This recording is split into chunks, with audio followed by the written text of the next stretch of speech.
welcome back to the channel. Today we've got a really interesting surprise from Acer.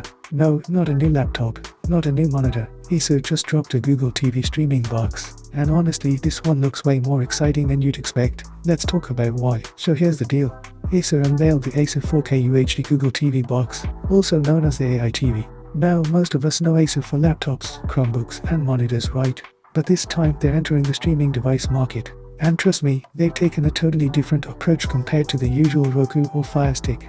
Now this is where it gets exciting. Unlike most streaming devices that are stripping ports left and right, Acer went all in. This thing is basically a connectivity hub. You've got USB-A to USB-C ports, one for data, one for power, HDMI, Ethernet jack, optical audio port, and even a microSD card slot. That's right, you can plug in external storage, run wired internet, or even connect it to older audio systems. For anyone tired of donglers and adapters, this box is a dream.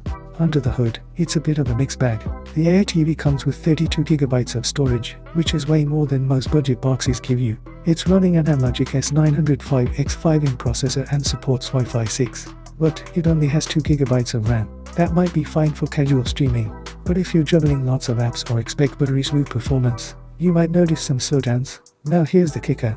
This little guy costs just $80. For that price, you're getting a crazy selection of ports and decent storage. Honestly, it's a solid deal. The only catch, right now, it's only launching in South Africa. No word yet on when or if it'll roll out globally. But fingers crossed Acer brings this to more markets, because it could easily shake up the budget streaming scene. So Acer's AI TV isn't perfect, the RAM is a bit weak, but the port selection makes it stand out in a sea of cookie cutter streaming sticks.